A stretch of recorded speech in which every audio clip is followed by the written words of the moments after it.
Muy buenas noches, estimados estudiantes. Vamos a dar inicio a la clase de economía. Estamos ya en la semana final, en la semana número 8. Bueno, hoy vamos a tocar el tema de comercio internacional. Entonces, en esta clase, ¿qué vamos a aprender?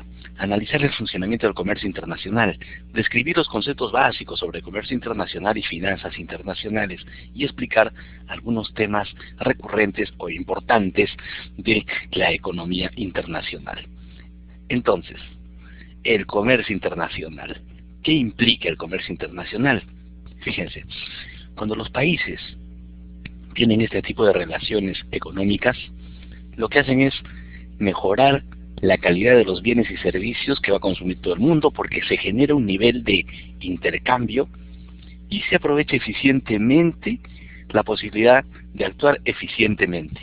Miren, entonces, ¿cuál es el punto? Cada país se va especializando en un determinado rubro productivo. Y esto genera especialización, genera mucha experiencia en el campo de la producción y el intercambio se hace favorable en todo el mundo. Por lo tanto, el comercio internacional lo que hace es equilibrar precios, equilibra la calidad de los elementos que se comercializan y también la innovación fluye de manera más rápida de un país a otro. Por lo tanto, las empresas desplazan experiencias, desplazan conocimiento de una región a otra. Otro punto importante es que los países comienzan a competir y en ese énfasis de querer competir con mayores resultados positivos, logran ser eficientes, intercambian una serie de posibilidades y se van asociando también en bloques económicos. Sin embargo, hay una posición contraria al comercio internacional, que es la autarquía. Cuando un país quiere defender en el nivel más extremo, el nivel de nacionalismo, es decir, podríamos decir, no, peruano, cómprale al peruano y no le compres al extranjero. Y esto implicaría un énfasis en la preferencia por el producto nacional. Sin embargo, los países que han cerrado sus fronteras lamentablemente han ingresado a una situación de mucho atraso, dado que no comparten el conocimiento, no comparten las innovaciones. Finalmente sus mercados se hacen pequeños y esa situación hace que la pobreza comience a reinar en estos lugares. Otro punto importante, se alejan de la medicina, sea como las vacunas, por ejemplo, se alejan de la innovación y entran en unos estados tremendos de atraso. Entonces, el comercio internacional hoy en día fluye entre todos los países y es importante fortalecer estos vínculos que existen a nivel internacional, por ejemplo con los tratados de libre comercio. Pero los resultados del comercio internacional se van a ir registrando, se van a ir incorporando en la contabilidad de cada país. Entonces, la balanza de pagos es un modo de organizar estas transacciones, ir incorporándolas en un registro contable y a partir de ahí hacer proyecciones sobre cómo están estas relaciones entre los países. Entonces, ¿qué es la balanza de pagos? La balanza de pagos es una forma de registrar estas operaciones y está compuesta la balanza de pagos por dos grandes platos. Entonces, un primer plato es la balanza por cuenta corriente y un segundo plato es la balanza financiera. Entonces, cuando hablamos de comercio internacional, estamos hablando de una parte de esta balanza de pagos. Y cuando hablamos de finanzas internacionales, estamos hablando de la otra parte. Entonces, hoy en día el comercio internacional está compuesto por dos posiciones muy importantes, dos partes muy importantes. Por un lado, la parte comercial de las exportaciones e importaciones que se van a incorporar en la balanza por cuenta corriente, y por otro lado aquellas operaciones financieras, aquellas operaciones de activos financieros que no van a ser exportaciones ni importaciones, pero sí van a ser enormes cantidades de dinero o de recursos que se van a movilizar de un país a otro. todas estas operaciones van a quedar registradas en la balanza de pagos. Entonces, vamos a ver específicamente cómo está compuesta esta balanza de pagos y cómo funciona. Por si acaso, la balanza de pagos entonces termina siendo la más grande de todos los cálculos que vamos a hacer. Vamos a analizar el primer platillo de esta balanza, que es la balanza por cuenta corriente. Fíjense, tenemos acá la balanza comercial, la diferencia entre las exportaciones y las importaciones que un país realiza. A esta balanza comercial de exportaciones e importaciones vamos a llamar la balanza de bienes, debido a que esta balanza comercial incorpora todo aquello que puede ser visto en operación. Entonces, si un país exporta o importa a través de sus fronteras, en principio bienes, observamos cómo en los puertos, en los aeropuertos y en las fronteras se van desplazando las cargas que van de un país a otro. Sin embargo, hay un punto que es más difícil de ser medido, que es la balanza de servicios. Entonces, la balanza de servicios tiene un modo de ejercer sus operaciones. Imaginemos que un día usted es contratado, por ejemplo en Colombia, para dictar una conferencia en ese país. Entonces usted viaja a través del Aeropuerto Internacional Jorge Chávez, sale con una pequeña maleta, un USB, y se va a Colombia a dictar una charla. Lógicamente le van a retribuir con un pago por ese servicio que usted va a brindar. Entonces, cuando usted sale del Perú, no se puede registrar ninguna operación. Y cuando usted vuelve con algo de dinero del trabajo que ha hecho, pero es difícil encontrar esta operación porque es un servicio. Entonces, la balanza de servicios en el mundo ha ido creciendo porque estas operaciones están en continuo desarrollo y aumento. Sin embargo, es difícil ser cuantificadas. Cuando hablamos de la balanza de servicio, el caso que citábamos, si uno va a dictar una conferencia a otro país, lógicamente esa operación, ese ingreso económico debería estar registrada en esta balanza de servicio. Pero ¿qué es lo que sucede? Imaginen ustedes que tenemos acá a nuestros vecinos chilenos que los fines de semana han cruzado la frontera y se han ido a Tacna. Y en Tacna han almorzado, entraron a utilizar el servicio de un cirujano plástico y el fin de semana también entraron a hacer una consulta en una clínica dental que está en Tacna. Por lo tanto, el servicio se ha dado en el Perú, pero es una persona chilena que ha traído dinero del otro país. Por lo tanto, esa operación también debe estar registrada en la balanza de servicio, así como el consumo que hizo en el restaurante, el hotel donde se alojó. Es como si nosotros hubiéramos exportado un servicio. Pero también dentro de la balanza de servicios van a estar registradas aquellas operaciones que pueden estar relacionadas con el intercambio de software. Imaginen ustedes que vamos a vender software a otro país y luego hay servicio técnico que se va a hacer online. Por lo tanto, a través del internet se generan una serie de operaciones y luego los pagos respectivos. Ahí también tendríamos presente la balanza de servicio, ¿correcto? Pero como indicamos, los servicios muchas veces son difíciles de ser registrados. Por lo tanto, lo que los países hacen es poner mucho énfasis en la balanza comercial de bienes, y la balanza de servicios es un elemento referencial, pero no menos importante, lógicamente. La transferencia corrientes netas. Estas transferencias corrientes netas son las remesas que los extranjeros hacen hacia sus familiares en el Perú. Por lo tanto, estas remesas, que son los depósitos que ellos realizan en el extranjero y llega el dinero para los familiares, también están concentradas en lo que es la balanza de cuenta corriente. Ahora, la balanza de renta. ¿Qué es la balanza de renta? Imaginemos lo que ocurrió hace unos años con esta empresa Colarreal.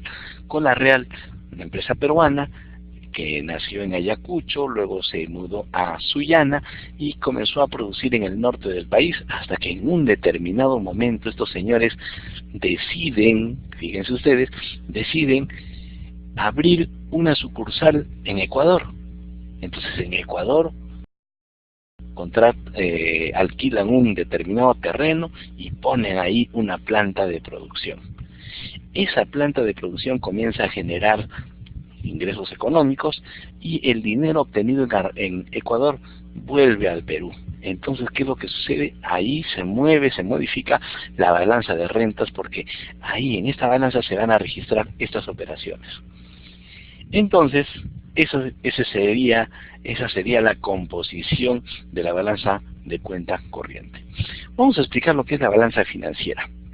La balanza financiera no tiene nada que ver con bienes exportados o servicios importados o exportados, no.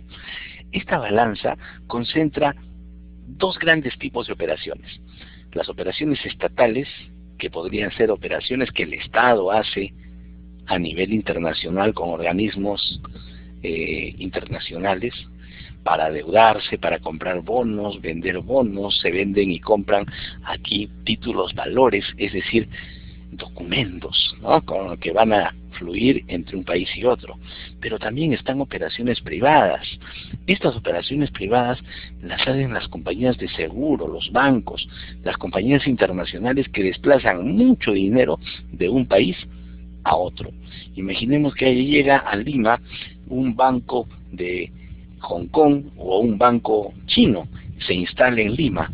Entonces este banco está trayendo dinero de los chinos y lo está invirtiendo en el Perú.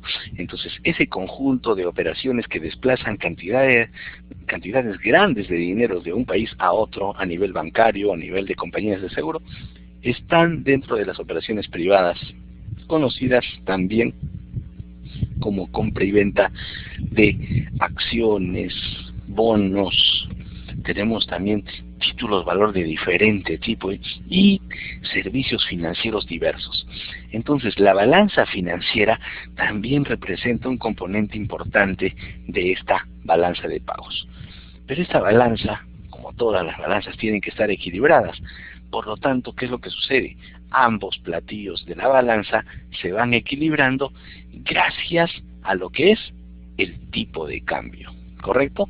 Entonces, el tipo de cambio va fluctuando, a veces sube, a veces baja. ¿Y por qué esas fluctuaciones? Cuando el tipo de cambio realiza esas fluctuaciones, estas dos balanzas se mantienen perfectamente equilibradas. Entonces, esa es una de las fijas del examen, ¿no? Entonces, vamos a darles otra fija más del examen que viene a continuación. ¿Cuál es la suma total de las exportaciones e importaciones en todo el mundo? Entonces, si para nosotros una operación representa una exportación de bienes, para el país que nos compra representa una importación. Por lo tanto, si las exportaciones que nosotros hemos hecho, por ejemplo a Chile, son de 1.000 millones, Chile tendrá en su balanza comercial un registro de 1.000 millones, pero en importación. Por lo tanto, siempre la sumatoria de la balanza comercial del mundo siempre será igual a cero. Por lo que un país registra como exportación, el otro lo registra como importación. Por lo tanto, la exportación y la importación en el ámbito mundial tenderá a ser cero. Esa es otra pregunta que viene dentro del examen que a continuación se va a presentar.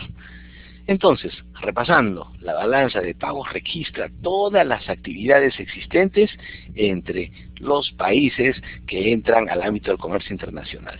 La balanza por cuenta corriente concentra las operaciones de compra y venta internacional de bienes y servicios, también incorpora dentro de esta balanza las diferencias y exportaciones e importaciones.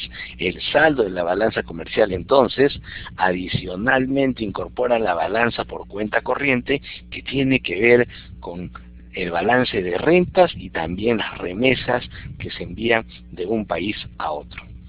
El saldo de balanza financiera incorpora las diferencias en un determinado tiempo de las operaciones que realiza el Estado, las operaciones públicas, y las operaciones privadas que pueden realizar los bancos y otras compañías grandes. La libertad de circulación. Bien, cuando el comercio internacional comienza a fluir positivamente, lo primero que se importa y exporta son mercancías. Después de las mercancías, fíjense ustedes, comienzan a circular las personas. Entonces las personas viajan de un país a otro para hacer sus operaciones. Hoy en día estos viajes se han reemplazado por negociaciones a través del Internet. Sin embargo, siempre es importante que las personas se desplacen de un lugar a otro porque hay ciertos negocios que se tienen que resolver de ese modo. Pero adicionalmente son las personas que también podrían trabajar en un país determinado o de lo contrario conseguir contratos temporales en otro lugar. Por lo tanto, la circulación de trabajadores tiende a ser también un elemento importante. En Europa hoy en día, por ejemplo, cuando se libera la posibilidad de tránsito internacional entre varios países, inmediatamente la mano de obra se desplaza de un país a otro. ¿Y cómo es esto? Donde pagan un sueldo mayor, esos países se constituyen como imanes de mano de obra, mientras que los países que tienen un pago menor por el trabajo que realizan sus trabajadores son los que exportan pues mano de obra. Entonces, la circulación de personas también es parte de lo que conocemos como libre circulación en el comercio internacional. Pero no solamente se desplazan las personas, sino también los capitales, es decir, cantidades grandes de dinero se pueden ir de un país a otro, es decir, que la inversión también fluye en el ámbito comercial. Y por último, la circulación de servicios, como ya hemos ido advirtiendo en los ejemplos anteriores. Adicionalmente, para ingresar al comercio internacional se requieren algunos aspectos importantes.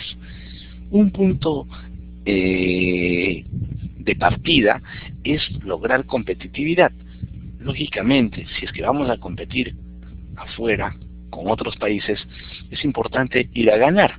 Y solamente puedes ir a ganar si es que estás preparado para hacerlo. Ser competitivo entonces implica llegar con un buen servicio o un buen producto dentro de los precios que el mercado internacional pueda aceptar. Lógicamente la calidad jugará un papel de diferenciación para muchos mercados y para muchos productos. La apertura del mercado y la cultura exportadora. Esto implica que un país tenga en mente las estrategias que va a tener que desarrollar. Y no solamente son estrategias empresariales. El Estado juega un rol muy importante en poner reglas claras e impulsar las transacciones internacionales a través de ferias, a través de impulso a la exportación, algunos beneficios que se puedan dar a las empresas que exportan, entre otras políticas que de poco en poco terminan por ser muy influyentes en el éxito que podríamos tener en este ámbito dentro del comercio internacional. El otro punto importante es la calidad de los productos y siempre las novedades y las innovaciones que cada empresa pueda plantear. Por lo tanto, fíjense ustedes, existen ciertos aspectos importantes a tener en cuenta relacionados a la competitividad. Vamos a ver a detalle cómo ha ido avanzando el comercio internacional y cómo las explicaciones que acabamos de dar, esas explicaciones teóricas, vamos a llevarlas a contextos de explicación mucho más experimentadas a través de la práctica o de lo que ha sucedido históricamente. Miren, acá tenemos las estadísticas comerciales de Estados Unidos. Fíjense, en rojo tenemos las importaciones, en azul las exportaciones y el resultado de la balanza comercial está en verde, es decir, la diferencia entre exportaciones e importaciones. Vamos a ver el año 1980. En el año 1980, a partir del 80 en adelante, fíjense ustedes, la línea roja está por encima. Es decir, que en Estados Unidos, a partir del año 80 en adelante, las importaciones han sido mayores. ¿Y esto qué implica? que Estados Unidos ha estado comprando del exterior y enviando dólares al extranjero. Pero esto lo ha hecho constantemente. Cuando las importaciones son mayores que las exportaciones, a esto le conocemos como déficit de balanza de pagos. ¿Y cuál es el problema? ¿Cuál es el problema de este déficit? Fíjense, ningún país podría mantenerse importando mucho más de lo que exporta. Ese es un déficit importante. Pero la pregunta es, ¿cómo ha logrado Estados Unidos desde el año 80 hasta el día de hoy? Fíjense ustedes, porque esta proyección se proyecta hacia el año 2017, ¿cómo ellos han podido financiar la compra de todas estas importaciones con un tremendo déficit histórico? Entonces, ¿qué es lo que ha sucedido? Estados Unidos ha logrado generar un conjunto de operaciones importantes. Y esas operaciones importantes, fíjense ustedes, han logrado que en algún momento en los años 80, Japón trajera dinero a Estados Unidos. Entonces, el dinero que Estados Unidos tenía provenía también de Japón. Y es ahí donde en los años 80, empresas japonesas importantes como Toyota, Mazda, Sony, Panasonic y otras más, se instalaron sus filiales en Estados Unidos y desplazaron inversión muy importante de Japón hacia Estados Unidos. Sin embargo, a partir más o menos de los años 90 en adelante, quien ha estado financiando este déficit ha sido China. Entonces, hoy en día, los estadounidenses le deben a China gran parte del equilibrio que ha surgido en el déficit de su balanza comercial. Entonces, el dinero para pagar todas esas importaciones se ha obtenido a través de la entrada de capitales. Y estos capitales, en un primer momento, a Estados Unidos ingresó el capital japonés, pero a partir del año 90 en adelante inició una gran cantidad de capital chino comenzó a entrar a Estados Unidos. Es por eso que hoy en día Estados Unidos le debe una gran suma de dinero a China. Entonces China es el banquero de Estados Unidos y le va financiando históricamente sus desbalances. Ahora, hay ciertos aspectos a tener en cuenta. Vamos a contemplar acá 7 aspectos importantes a tener en cuenta dentro de lo que es el comercio internacional. ¿Correcto? La pregunta es, ¿siempre el comercio internacional brindará ganancias? La respuesta es que sí. Por lo general, el comercio internacional siempre va a dar una oportunidad al país que está haciendo este tipo de transacciones. Para empezar, conseguimos del exterior lo que tenemos escaso en el interior. Conseguimos en el exterior tecnología, conseguimos en el exterior innovaciones y formas nuevas de hacer producción interna. Por lo tanto, se aprende. El comercio internacional no solamente se incorpora solamente entre las compras y las ventas que se pueden hacer, sino también el conjunto de experiencias que se van desplazando de un país a otro en el ámbito productivo. Pero sin embargo hay 2 errores comunes. El comercio, hay algunas naciones que piensan esto. El comercio es perjudicial si hay grandes diferencias entre países en cuanto a la productividad o los salarios. Entonces, Estados Unidos, imaginen ustedes, tiene a sus trabajadores y en promedio un trabajador en Estados Unidos está ganando $50,000 al año. Entonces, un estadounidense gana $50,000 al año en promedio. Y un peruano está ganando más o menos 10,000. Entonces, el estadounidense gana 5 veces más. Por lo tanto, contratar a un estadounidense cuesta 5 veces más que contratar a un peruano. O contratar a un chino, que ahora último también tiene más o menos ese ingreso per cápita, cercano a $10,000 anuales. Entonces, ¿qué es lo que sucede? Acá, los salarios resultarían ser un factor definitivo, Sin embargo, ¿cuál es el punto? No se va a poder desplazar ingentes cantidades de mano de obra de un país a otro para poder equilibrar estas diferencias. Por lo tanto, pasa a ser un error común. Los países menos avanzados tecnológicamente tienen ciertas limitaciones en el comercio internacional. Sin embargo, ¿qué es lo que sucede? Cuando se da la apertura comercial, las innovaciones fluyen de un país a otro. Cuando se da la apertura del comercio internacional, los países con manos de obra barata venden en los países grandes, pero también los países grandes venden en los países pequeños. Entonces, cada quien se va especializando en lo que puede dar. Los países grandes exportan tecnologías, exportan innovaciones, mientras que los países pequeños exportan productos de menor valor y alimentan a los países grandes, generando beneficios internos. Otro punto importante que se tuvo en cuenta dentro de los tratados de libre comercio con Estados Unidos. La gente de las naciones avanzadas tecnológicamente decía de que la apertura comercial, por ejemplo, en el Tratado de Libre Comercio de Estados Unidos con el Perú, generaría de que muchos productos peruanos sean amenazantes de la industria americana. Hecho que no ocurrió hasta el día de hoy, debido a que los tamaños de las economías son distintas, ¿no? Hoy en día, miren, nosotros somos más o menos 31 millones de habitantes en el Perú, mientras que en Estados Unidos ya están llegando a los 300 millones de habitantes. Por lo tanto, nosotros no podemos abastecer íntegramente a un mercado tan grande. Atendemos una parte pequeña de lo que es Estados Unidos, pero no es que las transacciones económicas vayan a ser demasiado pesadas o influyentes en estos tratados. Otro punto importante, la abundancia de recursos.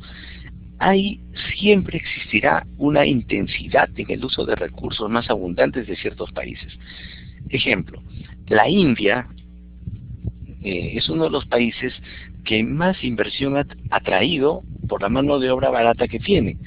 Sin embargo, la India también ha estado exportando una cantidad grande y representativa de ingenieros al mundo.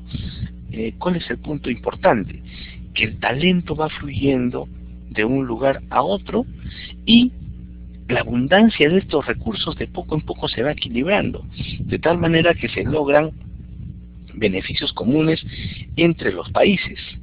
La especialización es otro de los puntos esenciales para el éxito de las relaciones comerciales. Los países que se especializan en un determinado rubro productivo logran eficiencia, logran competitividad y logran justamente experticia en el desarrollo de ciertos productos. Los intangibles. El tema de las migraciones. Bien, las migraciones para Estados Unidos han representado dos fuentes importantes, dos momentos importantes históricos que han marcado, podríamos decir, gran parte del éxito que tuvo Estados Unidos a nivel de comercio internacional y como potencia del mundo. La población de Estados Unidos se hizo gracias a las migraciones. Y esta migración no fue de personas que tuvieran baja productividad. Todo lo contrario. A Estados Unidos, cuando se da el poblamiento de Estados Unidos a través del viaje de los colonos, y es un momento donde llegan a Estados Unidos gente talentosa. No llega a Estados Unidos la gente poco emprendedora, al contrario. A Estados Unidos llega mucha gente emprendedora. Y gente emprendedora que tiene dominio sobre ciertas actividades productivas. Llegan buenos herreros, buenos carpinteros, excelentes agricultores. Por lo tanto, Estados Unidos desde sus inicios, gracias a la inmigración, tuvo la posibilidad de combinar mano de obra talentosa, mano de obra emprendedora y sobre todo de alta productividad. Un factor de éxito para este gran país. Y el otro factor de éxito se dio más o menos entre los años 70 y 80, que hubo un segundo boom de inmigraciones a Estados Unidos. Esto se dio cuando ya en los años 70 Estados Unidos comenzó a tener un nivel de altísima importancia en el mundo y los ingresos obtenidos en Estados Unidos realmente eran envidiables, ¿no?, por todo el mundo. Ese es el momento donde se abren las fronteras de Estados Unidos y se reciben un conjunto de inmigrantes latinoamericanos sobre todo. Es ahí donde gran parte de peruanos, mexicanos, chilenos, venezolanos se van a Estados Unidos para hacer labores domésticas, labores de limpieza, atención a niños, atención a ancianos, limpiar las calles. Entonces los latinos viajan a Estados Unidos proporcionando su mano de obra barata. ¿Qué logró Estados Unidos? Utilizar mano de obra de poca calidad y muy barata, y eso generó de que el estadounidense, fíjense, se liberara de ciertas actividades simples, de ciertas actividades domésticas, y que centrara su capacidad y talento en las actividades productivas. Fíjense ustedes qué cambio tan importante y qué beneficio tomó Estados Unidos en este tránsito de los intangibles que implican pues justamente la mano de obra como una de las principales. Entonces, es ahí donde Estados Unidos pues fortalece su economía, al generar mayor productividad y el uso adecuado del talento, valiéndose, en este caso, de los latinos para encargar las labores más sencillas. Sin embargo, muchos de los latinos hicieron ahorro en Estados Unidos, estudiaron, se graduaron y cambiaron totalmente su posibilidad. Entonces muchos de nuestros hermanos latinos que se fueron entre los años 70 y 80 hicieron actividades de llamadas de poco valor por allá, pero también se dedicaron a estudiar, se dedicaron a formarse adecuadamente y muchos de ellos terminaron haciendo empresa firme, empresa exitosa dentro de Estados Unidos. Los activos financieros. Los activos financieros también tienen que ver con una forma invisible de comercio que desplaza documentos, que desplaza servicios financieros de un país a otro. ¿Existirán algunos perjuicios en el comercio internacional? A veces sí. Uno de los efectos es la distribución de la renta. Las actividades que no se conecten con el comercio internacional lamentablemente no serán parte de estos beneficios, no se van a ver beneficiadas directamente. Entonces, ¿cuál es el punto? El desarrollo de los mercados en un país debe ser integral de tal manera que el comercio internacional finalmente pueda absorber cierta mano de obra de diferentes sectores y a partir de ahí los beneficios del comercio internacional comienzan a ser repartidos de forma más equitativa.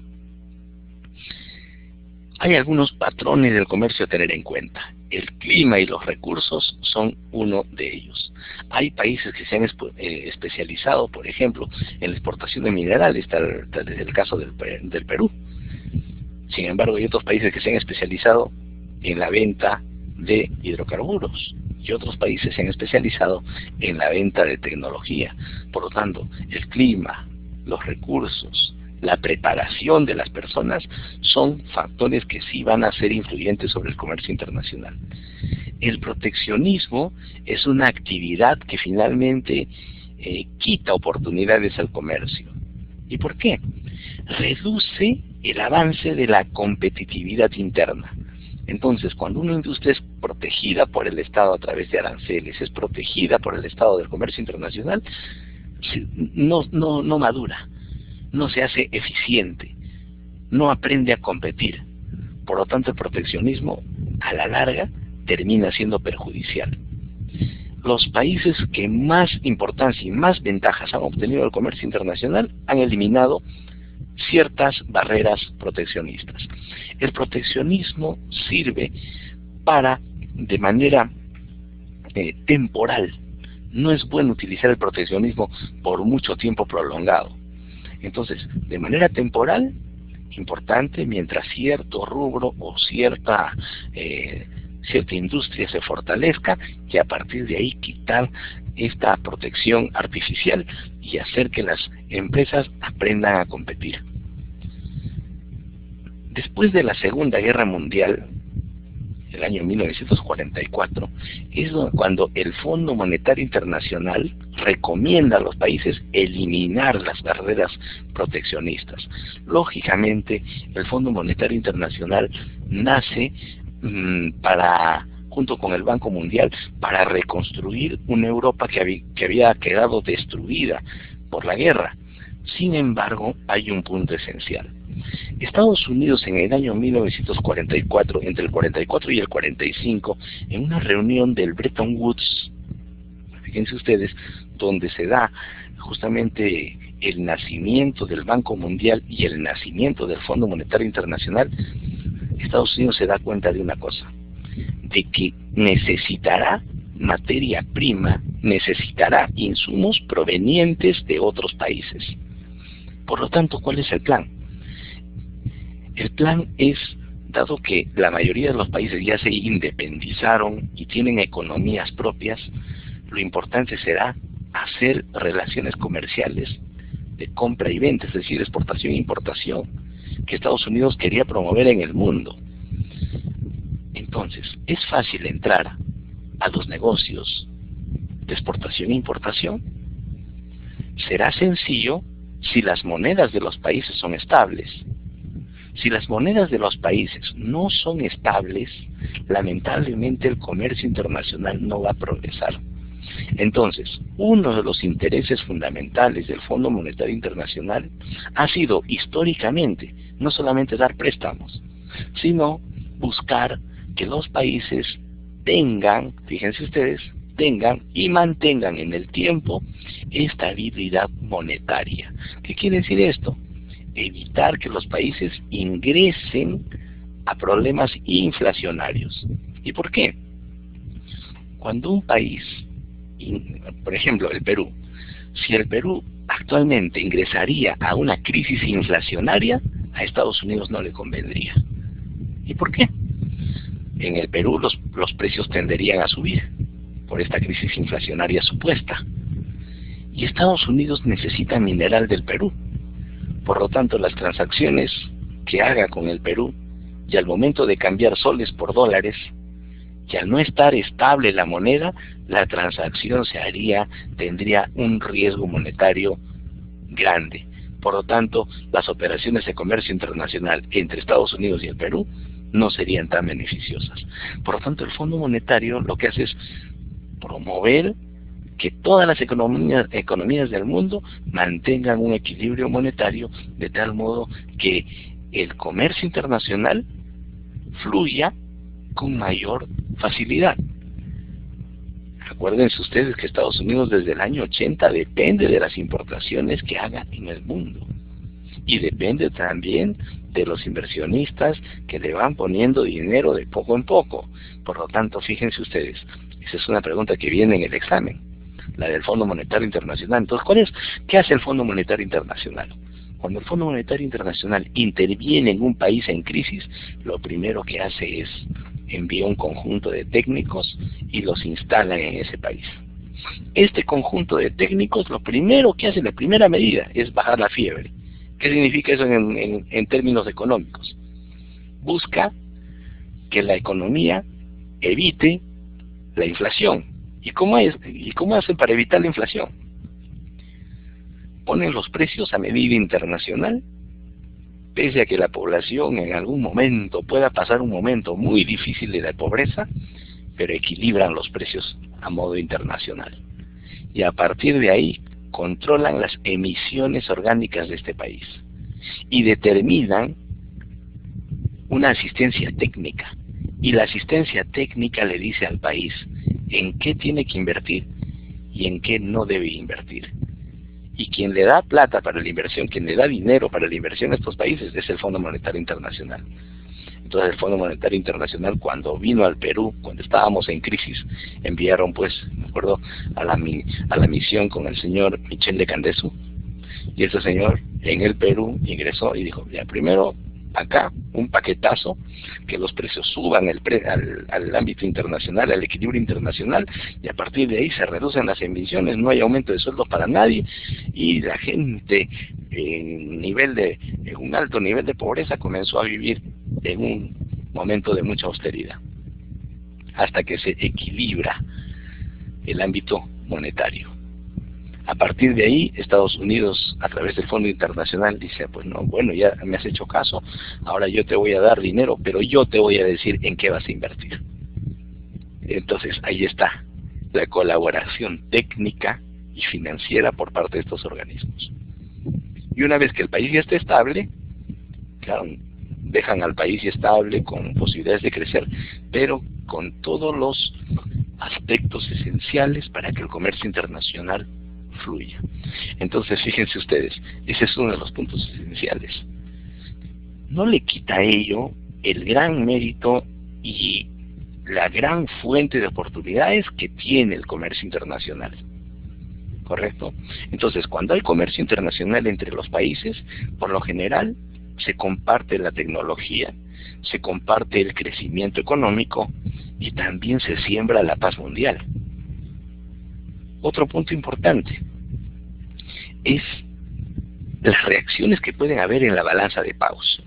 Vamos a ver acá un mismo hecho que influye sobre dos países y finalmente termina siendo un problema grande de crisis que puede generarse en los ámbitos internacionales cuando un país es exitoso en el comercio internacional.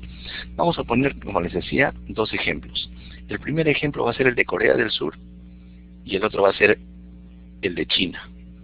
Estos dos países, a partir de en el caso de China, después de la muerte del presidente Deng Xiaoping, en el año 1976, China abre sus fronteras para que las transnacionales lleguen a China y se instalen ahí y utilicen la mano de obra barata. Caso similar ocurrió también en esos mismos años en Corea del Sur. Entonces se recibe en Corea del Sur a las compañías alemanas y es ahí donde Corea del Sur aprende a fabricar barcos y hasta el día de hoy Corea del Sur se ha caracterizado por ser el país número 1 en la fabricación de barcos en el mundo. Entonces, en Corea del Sur y en China, las exportaciones comenzaron a ser abundantes en estos dos países. Entonces, Corea del Sur producía, y China también producían para el mundo, producían productos baratos, y el mundo les comenzó a comprar. Entonces, de este caso van a venir 2 preguntas o 3 preguntas del examen. Entonces, ¿qué es lo que sucedió? En Corea del Sur se comenzaron a acrecentar, comenzaron a crecer las exportaciones. Entonces Corea del Sur comenzó a exportar barcos, celulares, adicionalmente automóviles, tecnología doméstica, ¿no? Electrodomésticos, y las marcas son conocidas por nosotros los peruanos, ¿no? Entonces Corea del Sur comienza a exportar. La lógica: si un país exporta, las exportaciones se hacen en dólares. Entonces Corea del Sur envía sus productos al extranjero y recibe dólares. Entonces Corea del Sur se comienza a llenar de dólares. La pregunta es, si Corea del Sur se comienza a llenar de dólares, ¿qué sucede con su moneda local, que es el won? Entonces, imaginemos que vamos a insertarnos a Corea del Sur y nosotros vamos a ser trabajadores en Corea del Sur. Entonces a Corea del Sur comienzan a llegar dólares y nosotros compramos y vendemos las cosas con las que vivimos, ¿no? Es decir, la moneda de tránsito dentro de Corea del Sur es el won. Entonces las personas compran y venden dólares también, ¿no? Entonces están llegando dólares. La pregunta es, si es que a Corea del Sur comenzaron a llegar una cantidad tremenda de dólares por las exportaciones que Corea del Sur hacía, el precio del dólar con referencia al won subió o bajó. Es decir, el precio del dólar sube o baja dentro de Corea del Sur. Entonces, el precio del dólar comienza a bajar. Se devalúa el dólar y el won se hace fuerte. ¿Y esto qué sucede? Internamente la economía de Corea del Sur mejora, internamente. Pero para el exterior, Corea del Sur se comienza a ser un país muy caro. Y de la noche a la mañana, el mundo decide no comprarle a Corea del Sur porque los productos coreanos comenzaron a ser muy caros. Por lo tanto, en economía internacional también se busca obtener mejores beneficios. Entonces, Corea había abastecido sus almacenes para la exportación, pero desde el exterior le dejan de comprar. Imaginen una Corea con cantidad de dólares ahí, con un dólar devaluado, con un won fuerte, los almacenes llenos y nadie le quiere comprar. Entonces, Corea comenzó a disminuir la capacidad productiva. Si los almacenes están llenos de autos y estos no se han vendido, si los almacenes están llenos de artefactos eléctricos y estos no se han vendido, lógicamente, ¿para qué vamos a seguir produciendo? Entonces, cae la producción inesperadamente. Y al caer la producción, mucha gente es despedida. Y esto genera una gran crisis en Corea del Sur. De esta lección sabemos que no es bueno tener balanzas comerciales altas. Es decir, cuando las exportaciones son buenas y formidables, hay que tener cuidado, porque te llenas de dólares. Al llenarte de dólares, el precio del dólar internamente cae. Tu moneda se hace fuerte y esto genera falta de competitividad en el mercado externo. Entonces, ¿qué es lo que sucedió con Corea? Tuvo una gran crisis financiera que solamente se pudo superar después de prácticamente de algunos años, desde el año 97, donde las cosas no estuvieron tan bien en Corea. Lógicamente después ya aprendieron de esta lección y buscaron de que sus actividades comerciales y la abundancia de dólares inmediatamente también salga de Corea. Fue diferente la situación con China, debido a que China tomó otra serie de medidas. China actualmente, por ejemplo, exporta enormes cantidades de productos y China es un imán de dólares. Entonces a China ingresan dólares, una cantidad inmensa de dólares. Entonces el yuan chino lógicamente tendría el mismo comportamiento que el won coreano. Pero ¿qué es lo que pasa con China? China entonces recibe cantidad de dólares. ¿Pero qué hace China? China lo que hace es imprime yuanes. Entonces generan situaciones de inflación. La inflación en China, a partir del año 2002 hasta el 2012, más o menos fluctuaba el 10% mensual, que es una inflación alta. Pero gracias a esa inflación, se equilibraba la balanza de pagos. Y otro punto importante, que China exportaba, obtenía dólares, y esos dólares se los devolvía a Estados Unidos, se los prestaba. Entonces, hoy en día China le ha prestado mucho dinero a Estados Unidos, y Estados Unidos actualmente está adeudado con China. Entonces China ha logrado equilibrar su balanza de pagos de esa manera bastante creativa. Y uno de los puntos adicionales con China es que en los últimos años ha generado una tremenda capacidad de inversión interna. Es decir, han comenzado a ver el desarrollo de su infraestructura interna. Entonces muchos de los dólares que se iban a ir a Estados Unidos, China los está empleando en fortalecer sus carreteras hidroeléctricas, conexión de agua en sus espacios rurales, porque no olvidemos de que China es un gran monstruo de 1.342 millones de habitantes, de los cuales aproximadamente 800 millones todavía son pobres. Entonces China tiene problemas estructurales internos. que tiene que ir solucionando y los ha venido haciendo, ¿no? Entonces, la determinación de los tipos de cambio. Cuando los países abren sus fronteras y comienzan a tener mucha influencia en el comercio internacional, el tipo de cambio se vuelve cada vez una herramienta más importante. Los países entran a hacer comercio internacional, pero también se hacen más dependientes del dólar.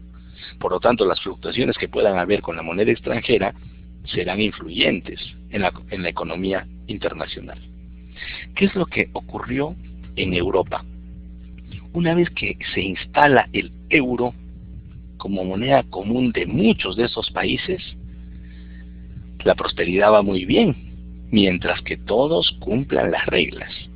Y la regla de simetría macroeconómica era de que, es decir, no todos estos países que se van alineando al uso de una moneda común, tienen que alinearse en varias variables macroeconómicas.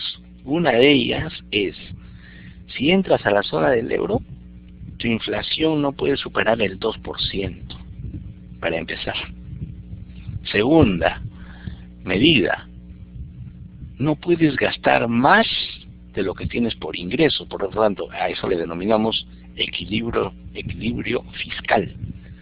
El equilibrio fiscal no puede entrar en un desequilibrio, en un orden del 2% del PBI.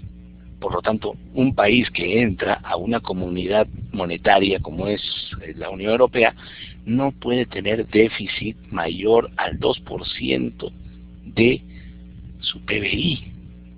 Y el otro punto importante es que no puedes tener desajustes en la balanza comercial. Entonces, ¿qué es lo que sucede? Gran parte de los países que han ingresado en crisis en Europa han roto estos compromisos que ellos en algún momento firmaron para que el euro transitara de país en país y no existieran problemas. Los países que entraron en crisis, como España, Italia, Irlanda, Portugal, Grecia sobre todo, se caracterizaron por romper estos equilibrios. Por lo tanto, cuando las políticas monetarias comunes son influyentes entre los países, basta que uno de ellos incumpla una o de las dos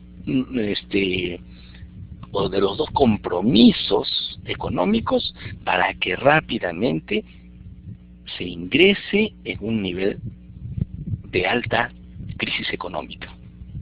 Entonces, la crisis europea era advertida. En el año 1990, junto con la circulación del euro, se propuso la teoría del área monetaria óptima, que implicaba justamente este tipo de orden económico. Ustedes saben que actualmente el Perú ya tiene ciertos beneficios frente a la Unión Europea, ¿no? Ya tenemos un tipo de reconocimiento especial. ¿Y por qué el Perú y Colombia lograron hacer el Tratado de Libre Comercio con la Unión Europea? Porque el Perú y Colombia cumplían los requisitos para ingresar en el área monetaria óptima. Esa ha sido una de las vallas que hemos tenido que superar para que nuestros compatriotas y nosotros podamos ir a Europa en cualquier momento, ingresar y ser parte justamente de esta economía que está en crisis actualmente, pero que busca justamente hacer relaciones económicas con aquellos países que tengan macroeconomía ordenada. Ahora, otro hecho importante que afecta al comercio internacional. A partir del año 70, muchos de los países árabes que generaron ingresos extraordinarios por la venta de petróleo comenzaron a prestar dinero y se generó ahí la gran idea de los préstamos internacionales, el financiamiento internacional. Estados Unidos, al ver este tipo de negocio, junto con algunos países europeos, decidieron también prestar plata y comenzaron a prestar, pues, ¿no? Y ahí se generaron las deudas externas grandes de México, Perú, Brasil, toda Latinoamérica deudada, pero en Europa también se comenzaron a gestar algunas deudas importantes. Entonces, en Europa, por ejemplo, los acreedores fueron Alemania, Reino Unido, Francia, estos tres. ¿Y quiénes eran los que se prestaban dinero de ellos? Grecia, España, Italia, Irlanda del Norte y también, en cierto modo, Italia. Y Portugal, y estos son los países que finalmente ingresan al problema de la crisis económica actual. Entonces, las finanzas internacionales han demostrado que los países que se han adeudado en la época de los 70, muchos ya para el año 80 se declararon en insolvencia, no podían pagar. Incluso recuerdo que el Perú renunció a pagar la deuda externa y a partir de ahí fuimos considerados como país ilegible por la comunidad internacional. Entonces, en la época de los años 70, fíjense ustedes, aquí se incrementan un conjunto de operaciones internacionales que tienen que ver con el tránsito de deudas internacionales. En los años 80 ocurre el modelo de expansión de demanda japonés, donde Japón genera una expansión de sus empresas en todo el mundo, ¿no? Entonces ahí donde Sony, Panasonic, Toyota ponen sucursales en todo el mundo. Y esto genera ingresos económicos interesantes para Japón. Bueno, hasta aquí la clase del día de hoy. A partir de aquí, ustedes ya pueden dar el último examen del curso, que está bastante sencillo, y con la explicación que hemos dado en esta clase, fácilmente pueden ustedes dar respuesta. Muy bien, yo les agradezco por haber compartido conmigo las 8 semanas que pasaron en el curso de economía y los invito a seguir leyendo, a seguir buscando información económica, porque esta información es la que nos ayuda a tomar decisiones importantes en algún momento de nuestra vida profesional o en nuestra vida familiar. Bueno, muchas gracias. El tema del examen es este. Estas últimas diapositivas se han tomado como referencia para el examen final. Entonces, observen la videoclase, todas las respuestas del examen están incorporadas aquí. Bueno, muchas gracias. Les deseo los mejores éxitos en sus objetivos y metas profesionales. Muy bien, muchas gracias. Esta última evaluación, la evaluación que se toma hoy, es de la semana 8. Entonces la evaluación final solamente incorpora los temas relacionados a comercio internacional. ¿Correcto? No se están incorporando las demás semanas. Cada semana con su respectiva evaluación. Eso simplifica las cosas y hace que las oportunidades para ustedes sean mayores. ¿Correcto? Bueno, entonces me despido de ustedes. Cuídense mucho y hasta pronto.